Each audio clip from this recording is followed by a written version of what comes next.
Hey friends, what's up? This is Janet coming to you from Bold Fit, and today we're going to be doing a video called Back to Basics. And I'm going to go through what that means exactly, and at the very end of the video we're going to have a short workout that's going to be all-encompassing of the topics that we'll cover. So, Back to Basics is pretty much what it sounds like. We're going to go right back to some fundamental things about moving and form and why you need to know those things no matter what fitness level you are. So this is a video that can be for anybody. If you're just starting to work out, if you are a novice and you're just still kind of finding your way up to advanced levels. And I would even argue, especially for those advanced levels, that it's necessary to come back to that starting point because there's always things that you can learn, or maybe you'll find that you're doing some things slightly wrong and you need to correct certain movement patterns. So it is always a good idea to kind of revisit these things from time to time. So I actually have a lot of people when I'm training them, or even just in casual conversations, will say, you know, I really wish somebody had taught me how to do that, blah, blah, blah. And that could be a lot of different things. I hear a lot, like, I wish somebody had actually shown me how to do proper weightlifting techniques. A lot of people who go into the gym, let's say, want to do weightlifting, they kind of get an idea from watching the people around them, or maybe they've read some articles or done some YouTube channel videos, but oftentimes they're not really instructed how to do these movements. They see it and they're trying to emulate it, but there's no conception of what is actually happening in the body at the same time. So those things are really, really important if you want to build a good, solid foundation for your movement, and critical so that you can avoid injuries or overtraining, or just doing stupid things in the gym, because there's a lot of stupid things you see people doing in the gym which make me like, stop doing that. I also have, questions where people will be like, I don't really understand what it means to brace my core, engage my core. I wish somebody would teach me that, or, show me how to do that, because just saying it is not going to make things happen. Like, okay, I'm bracing, but what's happening? Where are you feeling it, right? So that's another one that's commonly said. And lots of people talk about not knowing of their own imbalances. So it's not uncommon, because of our lifestyle, that people are going to have some sort of hip imbalance. We are very accustomed to sitting a lot, whether just inactive or we're working a lot and we're sitting, and we use our glutes primarily as cushion seats, right? But your glutes are an important muscle, because not only are they the biggest, it really is fundamental to know how to use them for any single movement that you do. And as a result, with not knowing how to engage the glutes properly, you're going to have things that'll take over in place, because the human body is an amazing thing, right? So even if you're doing something incorrectly, it's gonna find a loophole to make sure that you're able to move a certain way, even if it's not necessarily using the right proper muscle engagement. And that's where a lot of these imbalances come from. Spinal alignment is another one. And again, that's also based on lifestyle. Considering that a lot of us are hunched over all the time, whether it's on the computer, whether it's on our phone, we all have this like rocking forward movement.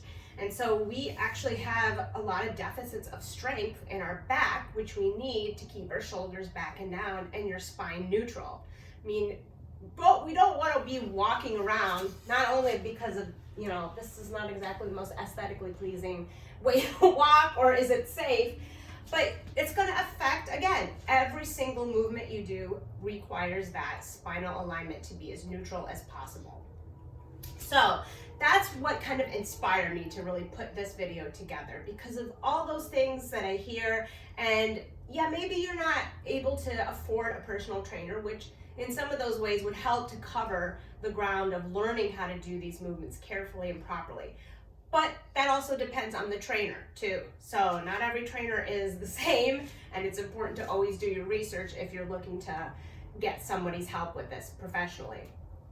But in lieu of that, and in lieu of all the other noise, Please always validate, verify the information, but everything I'm going to tell you is what I was learning through my own experience as well as studies for my credentials. So remember, we like to be based on science at BoldFit, right? So we're going to look at revisiting movement patterns. We're going to definitely be talking about form, because form is everything. If you don't have form, then don't even think about rushing into something that is going to be way above your thresholds, out of your limits. You need to have that form down first and foremost before you begin your effort. Then we also want to talk about the mind-body connection. We'll keep saying this over and over again because it is absolutely fact and science that you have to be able to use your mind to connect to your body, to your muscles, create that body awareness so you can know what muscles are the right ones that should be engaging for a squat, let's say. If you're not thinking about it, it's very easy to just go through the motions, and then you're not really gaining anything from the movement, and you could potentially harm yourself. So, all right, before you go anywhere and you're maybe just entering the fitness space, I think the best question to ask yourself is, what is your intention? So, you're gonna hear a lot people say, you need to set goals. And I'm all for that. What I hesitate to say just plainly goals is that a lot of times for people entering the space, it's for things that maybe aren't necessarily sustainable or are not going to keep them engaged for very long. Now, weight loss is a big topic that, and is often used as an example of a goal. And there's nothing inherently wrong with that, okay? I want to just make sure I say that out loud. There's nothing wrong with that. However, if you are only going into exercise as a means to lose weight, you're kind of missing the whole world around you of why it's even important to move, period. And then also kind of lends to this idea that you have to be doing some sort of prescribed workout to lose the weight and not really necessarily get any joy out of it. So that's why I asked, rather, what is your intention? What do you feel you need to do? What is the purpose? And a lot of times I will get clients who say, I really want to improve my strength. Great, that's a great intention. There's so much we can do with that. Or, I want to learn how to actually, lift weights correctly to get strong so that I can live my life better. Because the movements we train are all movements you can replicate in daily life. So you want to be able to have the strength and the right movement patterns to execute them, so you don't need to rely on other things or surgeries or anything other than, yourself to keep yourself moving for longevity. So that's what I say, make sure you have some intention. After that, you want to make sure that you are going to plan a workout. So if you're on your own or you're not working necessarily with the trainer, you're trying to find a way to, what kind of a workout do I do? This is a very, very common question. And you can start from a million different places. But no matter where you start, always have some sort of plan, whether it's a YouTube video that is focused on maybe cardio, endurance, or HIIT. That's totally fine. Just know kind of ahead of time so that you can plan for it mentally before you start doing it. And that is the same thing, especially if you're going into gyms. Don't just get to the gym and start to create a workout, all right? It's way better to get there, and maybe you can't access all the things that you want to and you can readjust, but you already had something in mind and you were thinking about it in your head. That is a great way to help you stay focused and sustain to that workout for longevity. And also, give that time to yourself. 100% let yourself be selfish, okay, in the workout space. So eliminate all the distractions. So whether you're working at home and you have pets, family, kids, find a way to have those distractions not fill your space as much as possible so that you can just give that time to you. This is your time. We really don't give ourselves enough time for wellness, recovery, workouts, because there's always something else going on, and so we just try to move through these things to get them done. Try not to do that, all right? I always tell my class, I want you to be here because you want to be here, not because you're putting a check mark somewhere. And I want you to be in the moment, because if you're not in the moment here, you're going to lose sight and focus and concentration on what's happening, and then you're just going to miss the benefit of what this is really about, and it's enjoying movement, feeling stronger through movement, finding things out about yourself that you might not have ever known before. So give that time to you. It is critical. So after that, if there are certain things, movements, that you enjoy, put those into the workout, or certain types of workouts that you enjoy. Maybe you love HIIT, maybe find a way to incorporate HIIT. But don't miss out on the exercises or movements that you don't like either. And it's not to say if you have a deep hatred for burpees, and I've yet to meet a person that's like, woo, burpees, except for myself, and I'm sure there's burpee lovers out there as well. But a lot of people don't like burpees. So, okay, I get that. However, the burpee is an excellent movement because it's really a full body. You're engaging everything from head to toe. It can be explosive. It can just be getting to the floor and getting back up again as a technique to learn. But either way, you can regress them or modify or do a different variation of the burpee that isn't like the classic one, and maybe that would work better for you. So there's always possibilities to change things up to make them a little bit more appealing or enjoyable, even if you don't totally like the original movement itself. Remember, this is a world where a lot of creativity is around, available, and so it's good to do some research on things, just to see what else you can do instead. And before you work out, always, always, always, always warm up. Don't just go in and start lifting weights as like a warm up. You got to get your body moving. It's just like a car, right? It's especially if it's cold out. It's cold, it's not moving yet. It needs that time to get the blood flowing, to get your body temperature up, and just allowing yourself to get in that mindset, all right, that this is what I'm about to do.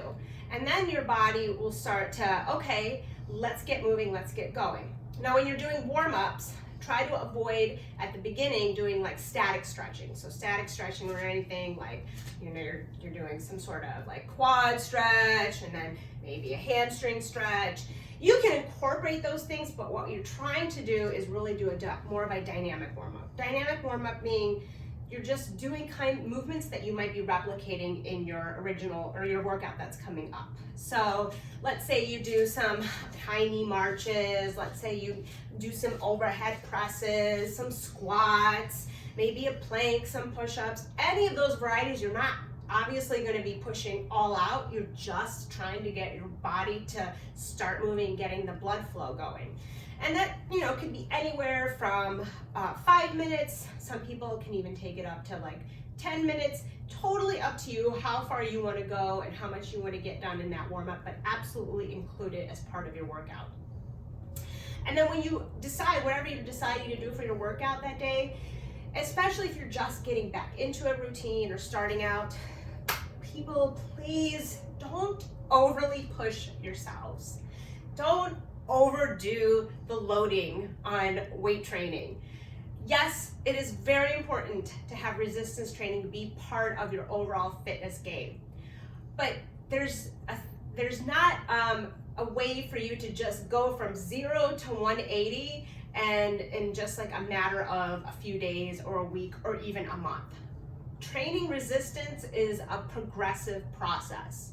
You have to start really, as we say, the basics, so even just body weight, and then eventually start to add in different types of loads. So that is one thing, huge mistake that people end up paying for and actually opt out of exercising because they go too hard, too much, too fast. Let yourself get eased into it, all right? And with time, with patience, all of those things will progress and get better. And don't be too hard on yourself. Remember, this is about enjoying it, not about beating yourself up. All right, and if you feel that your form is off on certain things, then go back to just working on your form. All right, so don't try to work through an imbalance. That's not the way to correct that imbalance. Don't try to create more injuries for yourself or overtrain. Go back to body weight. Go back to using other pieces of equipment that could help you, like resistance bands are a great example of an equipment that can help you to improve your squat performance. So there's a lot of things that can help you to get that without, getting yourself into a situation where you can hurt yourself. And I would even say, if you're able to, and gyms typically have a lot of mirrors, all right? So use those mirrors as much as possible. I know there are people out there who don't like to look at themselves in the mirror. I know, and it's hard to almost like imagine, because you're like, everybody's in this selfie culture, and so they're all taking pictures and videos of themselves in the gym. But there are a lot of people that still just don't like to look at themselves. And I try to make it easier for clients by saying, look, this is not a vanity thing. We're just looking to get feedback from that mirror, because that's the best way to see, well, maybe one shoulder is slightly elevated or one hip, and you're not going to necessarily know that without actually seeing the reflection. And I would encourage videotaping. In fact, Ryan has been taping his squats and deadlifts for a long, long time, and I started getting into it when I was working on Animal Flow, and now I kind of regularly incorporate it into my workouts, because I don't know what I look like. Even if I'm looking in the mirror, I want to go back and review how I look on certain things, and that's where I find oh, my push-up was just awful there, or there's something happening with my knee in the squat. So I definitely encourage videos, but it is a selfie culture out there. And you're gonna see videos of people doing a lot of things without necessarily content. So I'm not sure exactly what their purpose is. I'm sure they have a purpose for it, whatever it is. But there's more to the taping than just showing off how much you can squat on a squat rack, right? Or how much you can do with your shirt off, pushing some heavy weights. So just some of the examples I see. But, for me, it drives me crazy when I'm just well, what is this actually telling me, showing me, other than I get a picture of your butt in 4 different video shots. So I want to create videos that'll actually have a purpose and give you information that will, service you, not having you just look at me, all right? That's my purpose. So when it comes to being excited about a workout, mix it up, all right? You have tons of options, so you don't have to stay in one strict regime. Oftentimes beginners will go through a circuit training effort to learn how to do resistance training type activities. There's nothing inherently wrong with circuit machines. I'll just say that as a start. It's a great way, in fact, for people to learn how to do weightlifting before they start to do it on their own with free weights or other equipment, because the machine itself is your stabilizer, and all you have to do is focus on that singular movement, whatever it is, whether it's a chest press, whether it's a lat pull down or a bicep curl. You're really able to work on just that isolationist movement, and you don't have to worry about the form of the rest of your body necessarily. But that's also the negative to it, that you don't have to use your body. And I would advocate actually that you should start from your body. Use your body as a stabilizer to perform these movements. Not only because in your regular day life, when you're walking and taking stuff off of shelves or hanging things up, it's not like you're sitting the whole time and doing all of these activities, right? You're standing, you're moving, you're turning. So that's just, again, replicating things that we do in our daily life. So, when you're starting out, you want to engage as many muscles as possible, and this is going to teach you better body awareness, learning how to connect your mind to your muscles, and then being able to perform that movement, and you're getting a whole lot of bang for your buck at the same time. So there is purpose for circuit training. I'm not saying that there isn't, but don't just necessarily rely on machines alone. All right, then there's differences between traditional weightlifting kind of workout versus a high intensity interval training workout versus agility, balance, flexibility. All of those things can be part of a workout. or you can split things up. Or, you know, maybe you're gonna do a heavy set of legs one day, maybe at the end of the week, you're gonna do some more leg focused interval training. There's no shortage of ideas and concepts, but still be smart about the planning. It's not about just throwing random things in there. You actually do need to think about it, and even if you're not completely well versed, there's research out there, there's videos out there with professionals showing you things that you can do. There's a lot of resources people can get on their own that will show them, like, you know, well, here's a great workout if you want to do something that's focused on your upper body. And they'll lead you through different formats of that. And for me, you know, especially when I'm doing a training for a client, I think about, look back, what have we done, or what haven't, you know, what should we do? What are the things that they need? What are their maybe imbalances? What are some of their fears? What about formats? Do they need to be challenged a little bit more cardiovascularly? So you don't necessarily have to have a cardio workout that's totally separate. You can blend your cardio and your resistance training together, and I would definitely advocate for that. So if you're a cardio junkie, you're like, I gotta burn calories, I gotta lose weight, great. Put some resistance training into that, because you're actually going to be burning more fat and gaining muscle at the same time. Whereas, you know, it's great for your heart to do a lot of cardio, and yeah, you might burn some calories at the same time, but that's going to plateau eventually. So that's why adding in both, or maybe mixing them up, however you want to do it, is probably going to be overall the best option for you. All right. Now, having said that, I'm going to take you through a workout where we are only using our body weight. So again, this is great for anybody, starter, middle, advanced, whatever, all right? Check your amigo and your ego at the door, because it's not your amigo. I know I totally effed that up. But anyway, we're going to start with a warm-up, all right? So first and foremost, make sure you have the right attire. Make sure if you are wearing shoes, or you have some sort of platform that will support you. We have our rubberized mats in our playroom, our music room / workout room. So I often will do barefoot or like with my grippy socks, so that I'm actually using my feet more than just relying on my shoes to keep me balanced. Water, always keep yourself hydrated, and the towel, and that's it, all right? Otherwise, just yourself, just your energy, and let's get going. So let's just start nice and easy. We're gonna bring our feet about hip width apart, and we're gonna stand nice and tall and start rolling our shoulders out, all right? So I'm gonna talk through all these things as we go and why I'm doing them.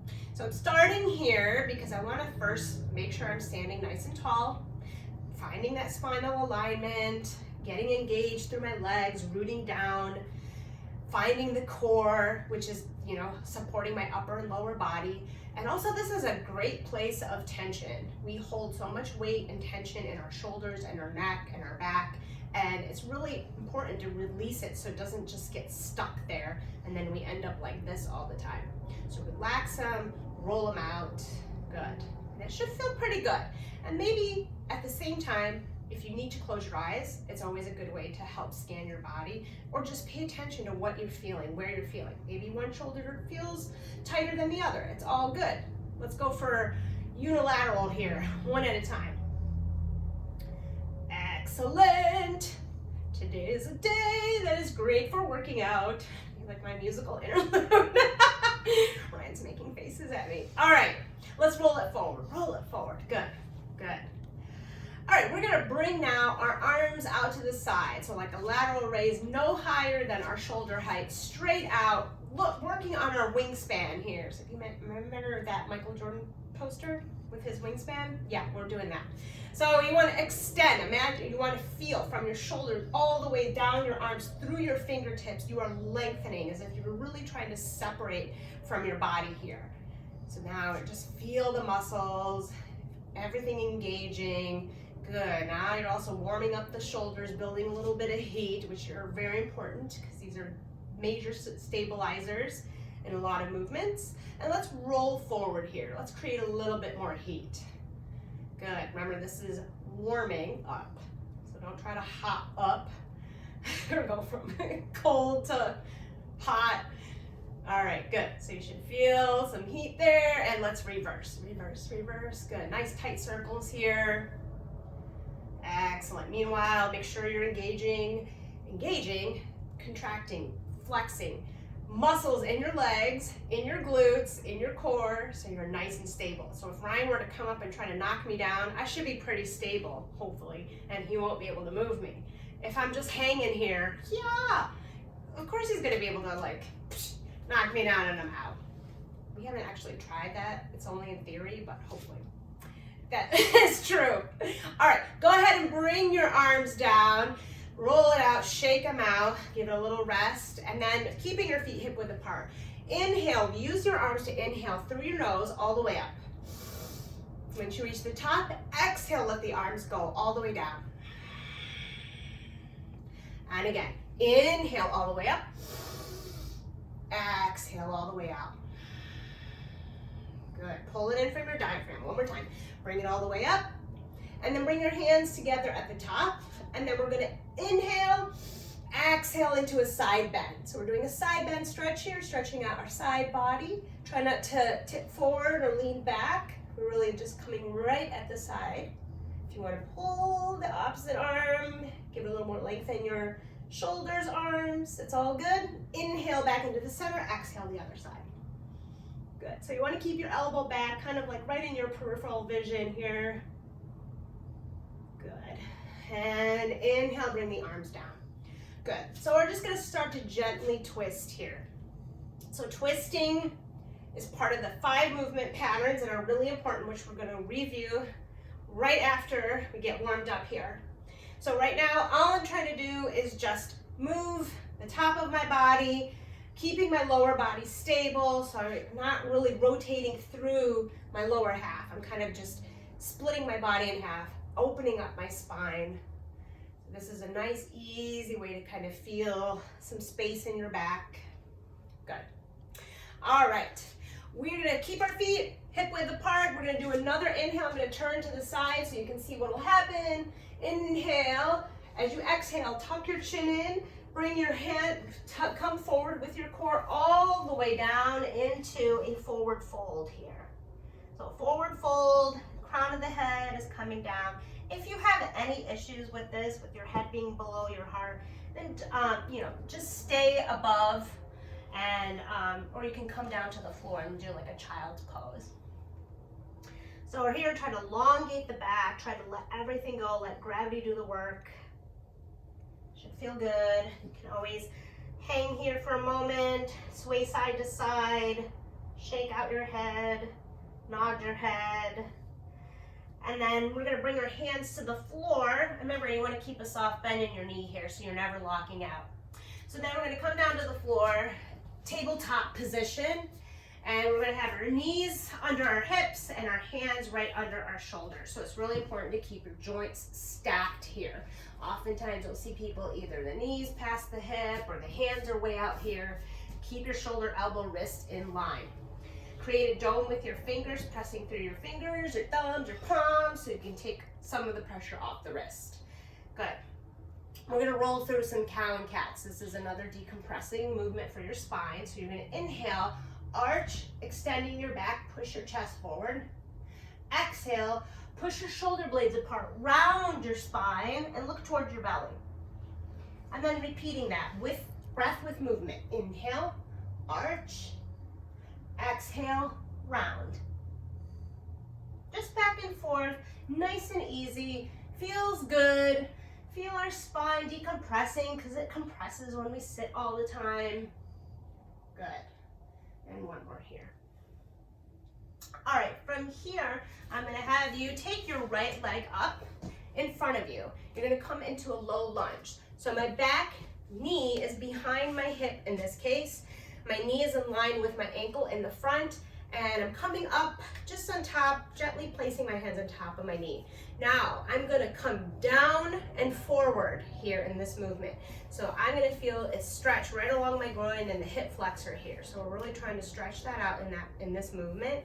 You don't have to stay static, you can move it around. You can go back and forth into maybe a hamstring stretch, hip flexor, hamstring stretch, hip flexor. Good. Now from here, I will have you take your inside arm, whatever that opposite arm is, to the inside of the foot, and you're going to twist open towards your knee. So even if it's a little bit of twist, if you can't get your arm all the way up, it's all good. We again wanted to create space in our spine. Twisting movements are good for that, but be gentle with your twists. Good, all right. Bring it down, send that foot back. Let's bring the other foot forward. Hip flexor stretch. By the way, my equilibrium activewear outfit today is what Ryan would call my, what? I believe Canadian tuxedo. I love the denim look of this. This is genius. They're such a genius company when it comes to making activewear for women. This has got to be one of my best, my favorites. Super soft, super stretchy, and look at that. I got some pockets in the back. Come on now. Okay, that was a slight interlude here. We're gonna do the same thing on this side. Take the opposite hand to the inside of your foot and bring it up and twist. Good. Try to align your shoulders. Just breathe. Don't ever hold your breath. Make sure you always breathe. In the nose, out the mouth. Good. Let's swing that one back down. And we're gonna come into a plank position.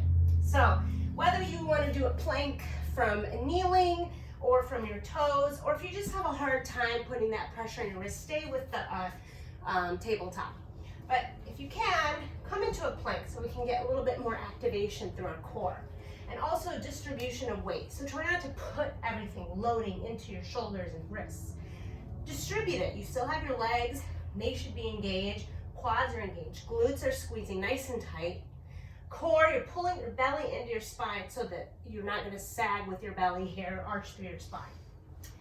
All right, you guys feel some heat there? Feeling good so far? Yeah! All right, we're gonna come into a downward facing dog. So send your hip bone, tailbone nice and high. Maybe walk your feet in a little bit. Your arms are gonna extend out in front of you, about shoulder width, feet about hip width. Taking a move from yoga here to really work again on the back. Make sure you just keep relaxed and then start to walk your hands, your feet back together again into that forward fold. And then inhale yourself all the way back up, nice and easy. Exhale as you come back to the top. All right, let's get a little bit of that lower body. So we're gonna come into some body weight squats. So I haven't taught you yet how to do the squat. So I'm just gonna say right now, practice as if you're sitting into a chair and getting back up again. And if you need to use a chair as that reality, use it. So we're gonna come down as if we're sitting in the chair, we're gonna come back up. Keep focusing that you're doing that instead of what you might see at the gym or think is a squat. All a squat is bending and lifting. We do it all the time, every day. And yet when you ask people to do it, there's this fear of actually squatting. And so they do things like this, or this, or this. And just think, chair and up, chair and up. Good. Couple more here. Down and up, down and up. Good. Excellent. All right, lunges. Lunges are single leg movements, all about balance. We're gonna go side to side so we can get a little more hip opening here. So bring your feet out wide, maybe slight turn out of your feet, and knees and toes always in the same direction. You're gonna sit back as if you're sitting into a chair again, coming over to one side. Then you're gonna push using your adducting hip muscles to bring you in the center, and then come out to the other side. And a little bit back and forth here. And it can be more fluid. You could actually, if you have better flexibility, you can get a little bit lower into your lunge. Wherever you are, we're just trying to open through our hips. And if this bothers you, you can always come back to standing and just work on hip circles. So this is another great move. So externally rotate your hip, internally rotate to get that whole joint work oiled up and ready to go. Good. All right. So now we're just gonna do a little bit of a single limb balance because balance is critical to our life, help us prevent injuries from falling. So just kind of pick one leg off the floor, shift your weight onto the standing leg. Use that standing leg, your working leg, to keep you balanced. Keep your shoulders back and down. Keep your chest open, what we call proud chest. Your core is engaged, meaning you're actually engaging it, flexing it. You feel the tightening all around and holding your balance. Squeeze your glutes. They're your best friend when it comes to balance. All right, let's switch other side. Good. Now, also, very key in balancing, find something to look at. Focus on it. Whatever it is, stay there. Try not to move too much with your upper body. And it takes time and practice to get better at it. It's the only way. So let's make sure we do balance training as part of our workouts. Good. All right, come on, shake that out. Let's get a little bit of cardio involved here. So we're a boxer shuffle. I'm on the balls of my feet. I'm just moving back and forth, right, left, bringing my arms up into this. If you cannot hop or jump, that's totally okay. That is always optional. You can just march back and forth still. So eliminate the hop. There's always a modification. All right. Maybe you want to get your arms involved, some jabs here. Jab cross, uppercut. Good, good. Boxing's great cardio training, hand-eye coordination. Love it. All right, let's get some jumping jacks. All right, so bringing the feet out wide again. Keeping our arms engaged so they're not noodly. If you can't jump or hop, walk it out. Bringing your arms above your head is going to raise your heart rate, raise the intensity of the exercise. So that's why you start to feel a little breathless as you do this. It's all good. Keep breathing. Good. Let's go for 5, 4, 3, 2, 1. All right, keep walking. March in place. Don't stop moving. Grab some water. Keep hydrated. Our first section is going to be body weight only, and we're going to actually review all of the major movements of the 6 primary categories of functional movement training. We're going to do 10 reps of each movement once we actually go through the form and explain what's happening. So we're going to start with squats, bending and lifting. Like I said in the warm-up, you want to sit down in your chair and get back up again. So sometimes that actually just requires having, a chair, a stool, anything. When you sit into a chair, do you sit in a chair like this? I hope not. I mean, maybe, but I doubt it. You're probably just naturally sitting down and naturally getting up again. Maybe you're using your hands to push off. I don't know. But most of the time, you're not doing this. But when you ask somebody to do a squat, that's almost what you see every time. They do this. They don't know how to get back up again. They're not using the right muscles. They start to complain about their lower back hurting. All of that stuff. So remember, keep it simple. Don't try to go for depth initially. Just start with the base. Shoulders roll back and down, always. Core engaged. Again, flexing, making sure you feel it all the way around. Your core is not just the front part of your body, it's all the way around. Engage your glutes. Yes, you gotta feel your glutes engaged. So even if you can't feel your glutes, touch your glutes and squeeze. And if you feel that then they're squeezing, then you're engaging your glutes. If they're not doing anything, you're just feeling just muscle tissue, then you're not engaging. So engage the glutes. Get your quads engaged by flexing those, and you have your starting position, your base. As you start to descend, the first thing you want to think about are your hips and glutes. So you're going to drive back with your hips and glutes. It's kind of scary. You can't see where you're going. So that's why people get scared and they stop short of that and then start to drive through their knees. We don't want our knees to go forward. That's all that pressure going onto the knee joint, and we want to avoid that. Careful to be gentle with your joints. So you're going to start to push back with your hips and glutes as you're bending, getting lower. Now with your upper body, it's not going to stay upright rigid. It is going to bend forward, but you don't need to accelerate that or facilitate it. So don't try to bend forward here. Just naturally allow yourself to find that place where your hips and glutes are behind you and your spine is neutral, all right? There's a natural curve back here in your lumbar spine. You don't need to overly accentuate it.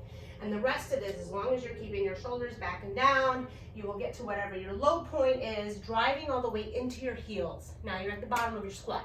We haven't done the effort yet. We gotta get back up again. So when we get back up, we wanna think about pushing through our heels. We wanna think about engaging our glutes and our quads and pushing off as if you're like a rocket being pushed up into air. So coming back up, same thing. Hips and glutes will come back forward to a neutral position. All right, so you're not doing any of this funny stuff. So again, push back the hips and glutes. When in doubt, stick it out. Don't be afraid. All right, you don't have to go too far down and you won't fall backwards. If you feel you are, use a chair or something behind you as a frame of reference. All right, we're gonna do 10 of those. All right, so you guys ready? We're gonna do body weight squats. I'm gonna do them without anything, and I'll show you from a couple different directions. We'll go for 10. Ready? Feet shoulder width apart, shoulders roll back and down. 3, 2, 1. Take your time with this. We're not rushing through here. So that's 1. Follow that pattern that I was just talking about. That's 2. Can you help me count, right? Sorry, talking and counting 3. Good. Make sure that you are bringing your glutes and hips back and not collapsing forward. Keep that chest nice and open. Good. Push through your legs. Use your legs. They're the biggest muscle in your body. All right, so try to think of all that energy. Connect mind to body. Legs. This is going to help you when you start loading. Good. Feel the muscle on the way down and on the movement. Glutes and hips, quads. Nice. Was that 10? All right. How'd that feel? Did your heart rate go up a little bit? Did you start to feel that movement pattern? Keep practicing it. It will become much more natural, much more efficient the more you practice it. But please, whatever you do, don't just go into the weight room, go to the squat rack and start loading and doing squats. No, no, no. If you want to keep practicing, get better at your squats, you're still not sure of your form, add a resistance band if they have them. Or if you're at home, buy a set of resistance bands. They're like 20 bucks. You can get 5 different levels of resistance. These are such like benign looking pieces of plastic, but they have so much purpose and effect, and they can really, really send you into a very intense workout. So again, I'm just keeping my knees feet shoulder width apart. Now what the band is gonna do is I wanna make sure I'm pressing out in the band to keep that resistance, right? That's the whole point of the resistance band. So this teaches you to push your knees out as you're going into the descent of that squat, all right? And what we wanna avoid, because there are people where they wanna buckle their knees in, valgus, which is, you know, if I had that big X, you don't wanna have your knees buckle in. You always wanna be pushing out. So this just reinforces that and helps you to stay with those knees pushed out. It can be a lot initially to think about it first, but the more you do it again, the more intuitive it will become. So don't go to load training if you're still working on the form. Use resistance bands. All right, let's move on to the next one. Forward lunges, single leg movements, all right? Walking is balancing. That's what a lunge is. Just a little bit different, right? You're not walking, you're actually kind of holding your balance in one leg and then the other. So very, very important movement. Don't be afraid of them. Don't hate them. Give them a chance. So we're gonna do a forward lunge. Forward lunge is I'm gonna bring one leg forward ahead of me. Now notice my feet are hip width apart. I am not walking a tightrope here. I wanna have stability here in my movement. So I gotta keep my feet this way. If you need more, you can bring that foot slightly out more. When you come down into your lunge, you wanna make sure that you have 90-90 angles. If you can't get all the way down, that's okay. But if you're coming down, make sure you don't have that knee hit the floor. Make sure your front knee is in line with your ankle. And back here, again, you're squeezing your glutes so that you can hold a lot of pressure here in your quad and your hamstring to hold that down there. When you come back up, just like in the squat, you're gonna push through that front heel and come back to the standing position. And you'll switch and do the other side. So we're gonna go through 10 of these. So again, start with your shoulders roll back and down, proud chest.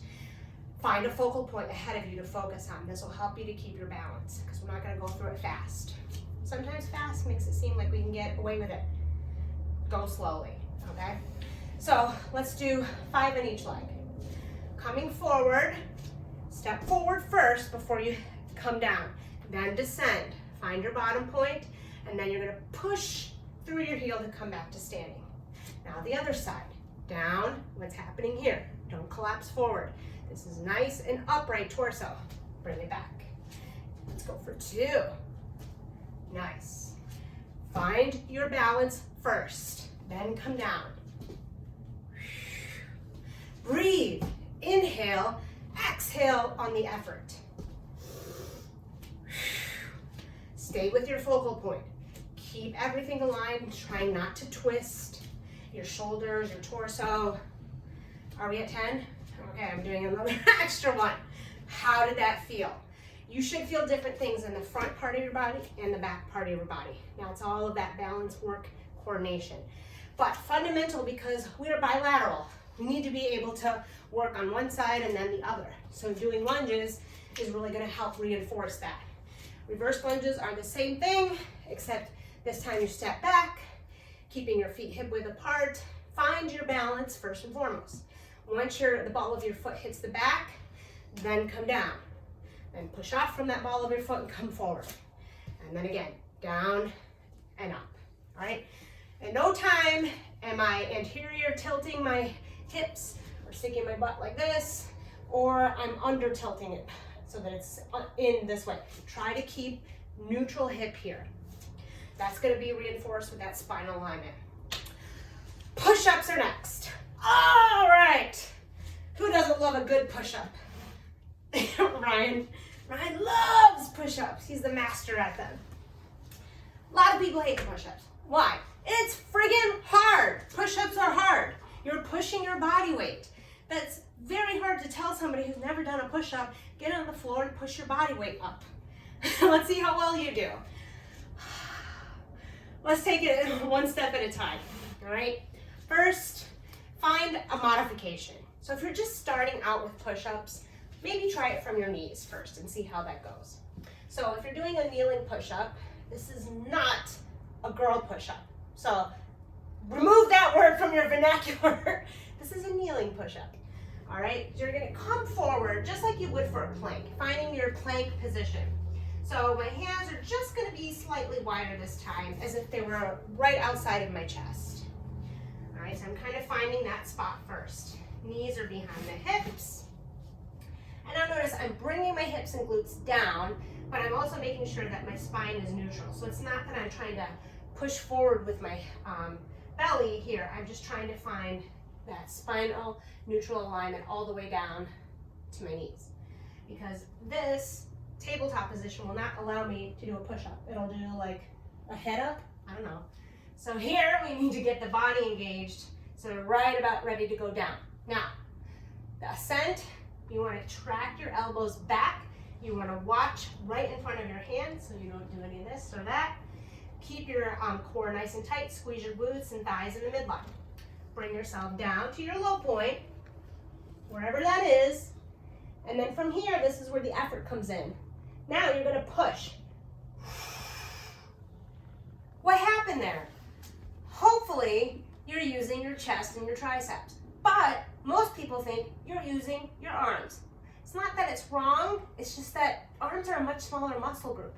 They're part of the action, but they're not the main force of the action. The main force of the action of pushing is going to derive from your chest. So if anybody asks you to do pushing exercise, you got to think about your chest, and you got to think about your triceps. In your lower body, it's your quads. So when you're pushing, use the force from your chest. Very, very hard to find at first for most people. Men, women, doesn't matter. Very hard to understand what it feels and how to engage that chest. So you don't need to go into a bench press with 300 pounds. Start with a push-up. I guarantee that's going to be harder. So if you're coming into it, and let's say you can only get down here, that's cool. Use that point. Imagine you're pushing the floor away from you. That is your goal. I want to get away from the floor. And then repeat. Down and get away. Now notice also, everything's coming with me in one line. In other words, I'm not going like this, I'm not going like this. Everything must go with you. The kneeling push-up just takes some of the body weight off. If you're all like, I'm good and ready to go for 10 push-ups on your toes, you would come up onto your toes, and the same thing. Watch right ahead of you, descend to your low point, and push back up, everything all together. You can also modify with an elevation. So if you can't do it from the floor, you want it's hard on your wrists, come into an elevation. So a couch, a chair, stool, a box, whatever, your same thing here. Hands right outside the chest, coming down, or you can also do it from a kneeling. All right, so use elevation as a way to modify.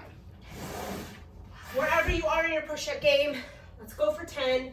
If you need to pause, pause. Take it at your pace because it is a harder exercise and it's really hard to do these slowly. So, are we ready? Find your push-up plank, pull your belly in. First and foremost, always make sure you have your form. Then we'll begin.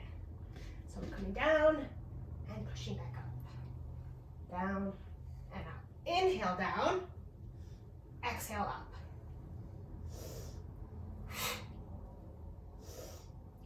Keep your glutes and squeeze into the midline. How many was that? Ryan's not keeping count. I have no idea. Sorry. I'll do a few more.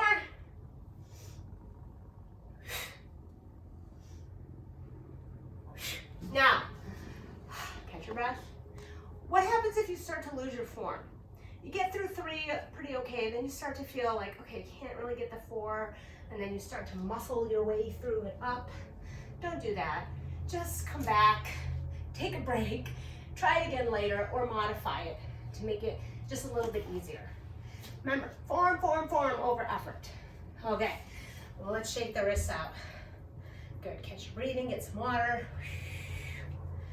All right, so that was number 3, pushing movements. You do those, right, in real life? Pushing tables, pushing furniture, pushing your kids away when they're driving you crazy. All right, now we're gonna talk about pulling movements. Opposite muscle groups, opposite action. So if we're gonna engage our chest and our triceps to push, we wanna engage our back and our biceps to pull or curl. In your leg, it's gonna come from your hamstring. So, pulling movements. We won't do the pull up here to demonstrate that. There's a lot of ways to work on your back. And your back is not one single muscle. You have muscles starting at the top of your shoulders, in the front, in the back, from your neck, the base of your neck, right in the mid part here, your rhomboids, you have your traps, you have your delts, and then you start to get into your shoulder blade area, your scapula, and then your latimus dorsi, which kind of start right around here and go down into the mid part of your back, and then you also have your lower back. So there's all different ways to train those areas. We're gonna do something that would require what you would need to do for a pull-up, which is get your latimus dorsi to contract to help you do the pull. So when people are starting out doing any sort of pulling, again, they think arms, right? Because that's what I see is moving. You're not gonna get very far, and it's gonna start to hurt in your forearms if you do it that way. So this is where mind-body connection becomes really critical. You have to feel what's happening back there, and this is where it's good to use somebody who knows what they're doing to help you through this. Part of it is a lot of the contraction is gonna happen when you squeeze things together. So if I'm doing a row of something right in front of me into my chest, while I'm contracting my back first, my chest will open up, proud chest, and then I'm squeezing in the back. So my shoulder blades are coming together into the center as if I'm trying to hold a pencil in the middle of my back. All right, so these muscles are coming in, squeeze, squeeze. But when I'm coming from an upward position, you're gonna get more of the mid-back involved. And now you're gonna try to engage the latimus dorsi. So from up here, before you even start pulling, you wanna get your shoulders set. So you're gonna bring them down and back by not just, it's imagining like somebody's pulling on your shoulders downward from your back. All right, so they're not coming together in the middle, but they're being pulled down. So pull it down, lock yourself in place. From this point on, all you're doing is continuing to squeeze through the mid-back. So you should feel it here as you squeeze, squeeze, squeeze, squeeze, squeeze, coming down to about shoulder height, and then you release it back up.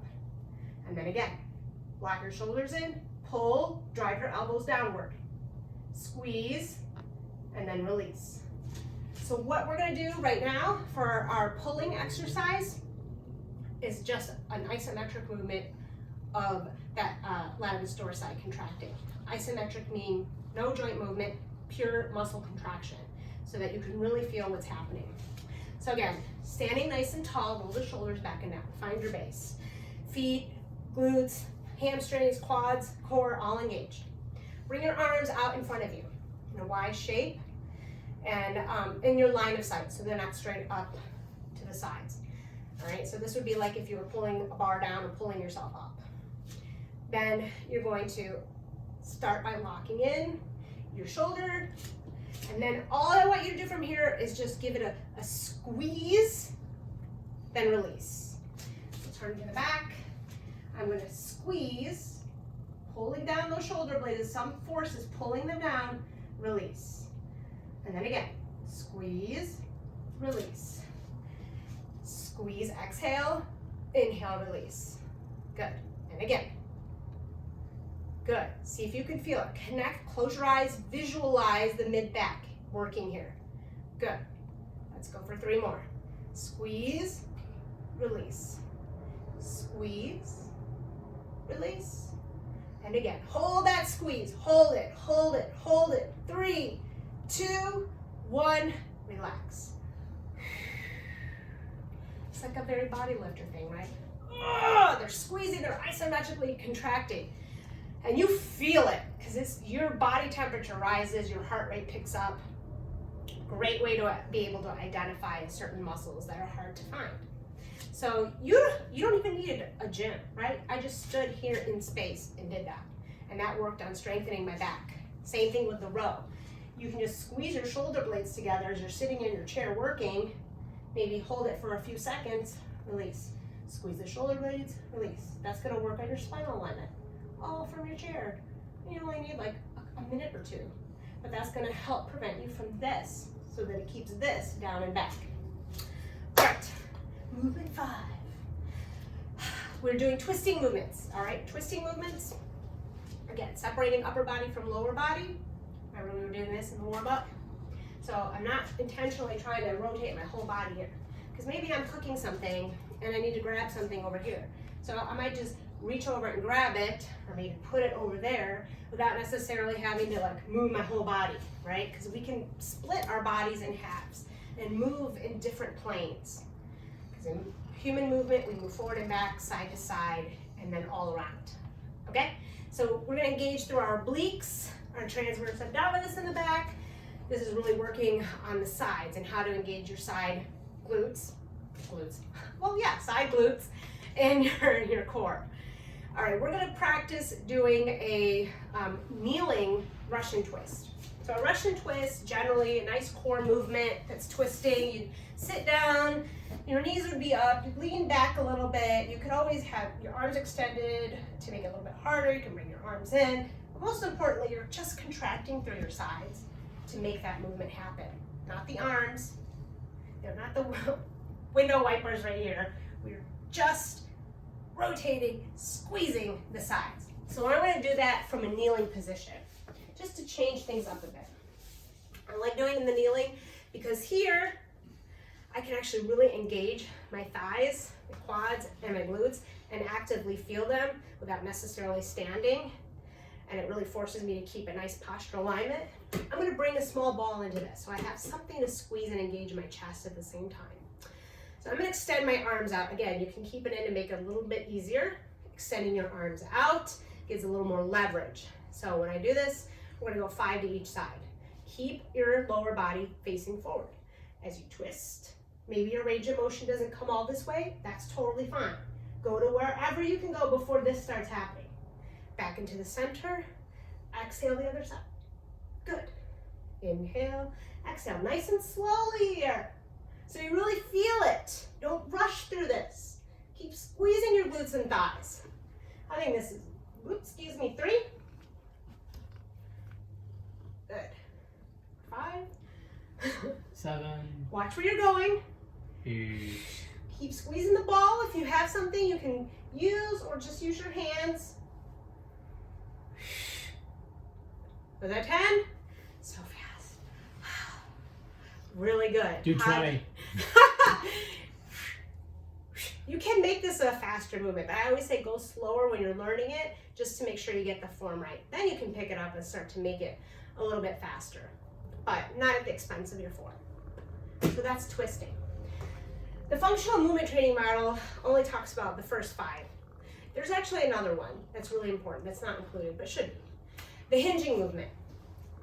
Okay, hinging looks kind of like a squat, sort of similar. You're bending down and you're coming back up again. Well, in the squat, you're sitting down, right? Typically, when people are hinging, they're just dropping their back to pick something up and then using their arms and back to get back up again. All day, every day, this is happening, okay? Whether I'm brushing my teeth, washing my hands, making the bed, there's a lot of this hinged movement. So meaning from your hips, like you're hinging like a door, this movement is just like a squat and that is derived from your glutes and hips. The difference being you're gonna have a soft bend in your knees, but you're not gonna bend your knees to get to your final stopping point before you come back up. It's all about the booty on this one. And this is, again, where people get more forward thinking about it than backward thinking. So typically when I have people do it, I'll say, okay, let's start driving the hips and glutes back. They get to like a point like this, and then the rest of it, they're just taking their upper body down. And that's where you start to see like bad things start to happen. Their back is too engaged, they're rounding forward, and then when they come back, they've kind of lost touch with their glutes and hips, and again, they're using their back to come up, and that is a recipe for disaster for your lower back. So if you see people doing kettlebell swings, you're like, I can't do kettlebell swings, it just hurts my back. Oh, every time I hear that, I'm like, but it's not supposed to hurt your back. That's the whole point. But don't start with a kettlebell swing either. Start with the deadlift or just a hip thrust. Drive the hips and glutes back. So this means you really have to push back your butt. Your top of the body will naturally follow. Keep the shoulders aligned, making sure you're not rounding here, arching. Use your glutes, very important to keep that alignment. Push, push, push. So by the time I get to my full extension here, I can feel my hamstrings are like really being stretched because they're elongating at this point. They're gonna contract to help me get back up as I thrust my hips and glutes forward, coming back to neutral. When I get to this point, I'm gonna stop the motion with my glutes and my quads so that I don't overarch at the top either. So again, soft bend in the knees, feet shoulder or hip width apart, drive back, drive, drive, drive till you feel like a long, long stretch in the hamstrings right back here. And then you're gonna push forward, that's it. Your back is not doing anything there. So let's say I wanna pick up a ball off the floor. Great way to have a lot of back pain in your life. Okay, it's a soft, light ball, so maybe you won't feel it as much. But if you think about it, do it correctly, you are going to activate, find that ball, and then don't use your arms here to lift the ball. Use your glutes and your hips. That is especially the case for anything that gets heavier. Let's say I need to put something down on the floor and pick it back up again. So I'm going to hinge, let the object go, and then again, keep hinging, keep pressing back as far as you need to go. Knees are soft, and then again, use your hips and glutes to come forward. So I don't care whether you're holding a kettlebell, whether you're holding dumbbells, whatever. Don't let your back or arms do that movement. So let's try this 10 times, just body weight. So find your focus ahead of you, soft bend in the knees, drive back. Good. And then once you have your hands to about your knee height, then push yourself forward. That's a hip thrust right there. And again. So if you're learning, you want to learn how to do a proper kettlebell swing, or you want to engage, just work on strengthening your glutes. Excellent exercise. You could also do this from the floor in the manner of glute bridges. Good. Connect back here. Feel it, touch it, whatever you gotta do. Hamstrings. Good. Isolating the upper body from the lower body. Inhale as you go down. Exhale as you come up. Sometimes I see people doing deadlifts where they're like taking it all the way down, and there's that rounding that's happening. If you're in doubt, just take it to the knee height, especially if your flexibility is somewhat limited. Good. You gotta keep your shoulder blades squeezing together through this whole movement. Otherwise, you're gonna miss out on that spine, and it's gonna start to round forward. Just right now, doing this, my glutes are already like, ah! And there you go, it's a compound movement, multiple joints, multiple muscles. All right, 6 primary movements right there, 10 of each. Try it 3 times in a row. If you wanna make your workouts more exciting than just doing a bunch of reps of an exercise, mix it up. Do some high intensity interval training. Don't do HIIT as your workout every day. Add it in once or twice. An example is a Tabata. Tabata, 4 minutes. 4 minutes of pure unadulterated pleasure, right? The pure Tabata in its purest form, as discovered by Dr. Zumi Tabata, is one compound movement, a compound multiple joint, multiple muscles. You're gonna do that 20 seconds of effort of that exercise, 10 seconds rest. It is meant to be intense because it's only 20 seconds, but you're repeating that 8 times. So that's what adds the difficulty into it. You want to push your hardest 20 seconds, you only have 10 seconds to rest. You're learning 2 things, how to push through an effort, high intensity, how to recover from it quickly. So yes, you will feel breathless, you will feel it's challenging, you may not be able to get through a full Tabata at your highest intensity, you gotta work up to it. Take it at your speed, take it at your level, but definitely incorporate it somewhere. You can use weights with it. It doesn't have to be purely cardiovascular, or just work on some of like the movements like squats and lunges, and that's already getting a lower body workout as well as raising the intensity. Some examples might be squat jumps. So you might want to add, this is a nice plyometric movement. Work on your power, doing that, really pushing through for 20 seconds, holding your form, getting down and up. Maybe you want to do jumping lunges. Maybe you want to do push-ups. I don't know why you would ever want to do that, Ryan, but maybe you do. So a lot of things you could do there. You can do squat jacks. You can do regular jumping jacks, jump rope. Lots of options, but try to make sure that you're moving multiple muscles. That's really the main thing, that you're not just bicep curl, okay? Also, you want to mix things up, add some mobility, agility, balance, all of that stuff.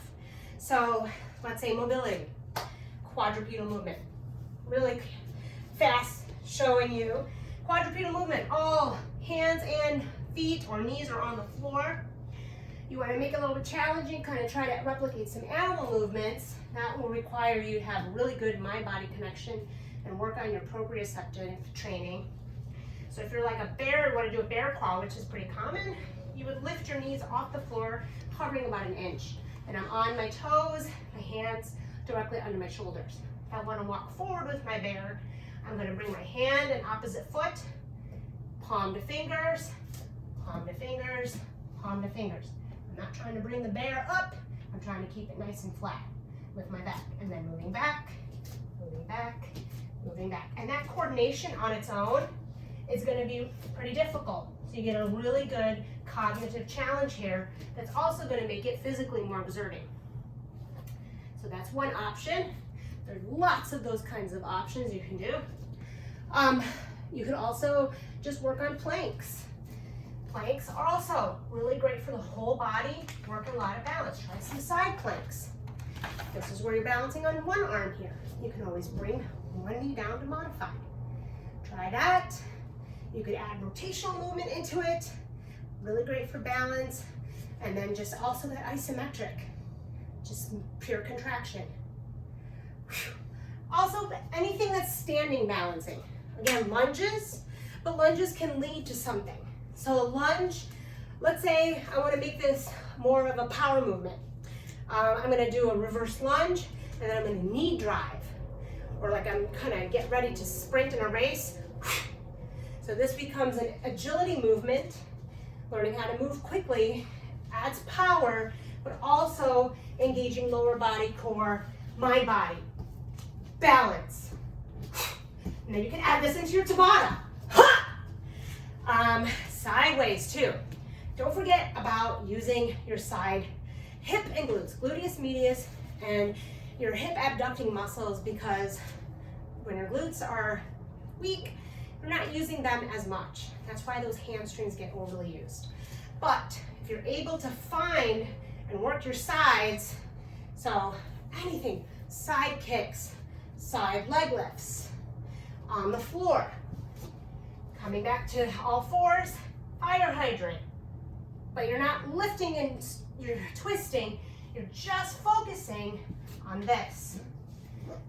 Resistance bands, great. Good, 2 good exercises to do with resistance bands to work on your sides. Lateral movement, monster walk. All right, feet about shoulder width apart, keep resistance in the band the whole time. I'm gonna step to my right, only thinking about pushing off from this leg and moving that leg laterally. Then this kind of comes up, still keeping that distance with resistance. Push out, push out. So it's coming from both legs. It's not just I'm stepping out. All right, I'm actually pushing out, using this leg as that supporting leg. Within seconds, you're gonna feel this. Another great one, since you might be practicing your squats with resistance bands, try doing hip abduction with this. Come down into your squat, maybe half squat, and then just push out. Push out with your knees. You're gonna roll a little bit to the sides of your feet. Roll out and push, roll out and push. You're gonna feel it. Right back here, learning not only how to push the knees out for the squat, but also strengthening those side muscles. Very important. How you feeling? Come back up. All right. So hopefully I give you a few tips on how to just get started from a very basic position or revisit some positions. Always mind your form, enjoy your movements, find time for yourself, make sure you hydrate, make sure you are focusing on nutrition, right? That is a huge part of staying healthy. And it's very personal, so I'm not here to give you any nutritional advice other than just make sure you eat healthy, whatever that means. Get your proteins in. And my friends, that'll be all for today. If you like this video, please hit the like button. If you haven't yet subscribed, please subscribe, hit the bell for notifications to get more videos, and we will see you sometime soon. Thanks for watching. Thank you, Ryan. Peace out, my friends.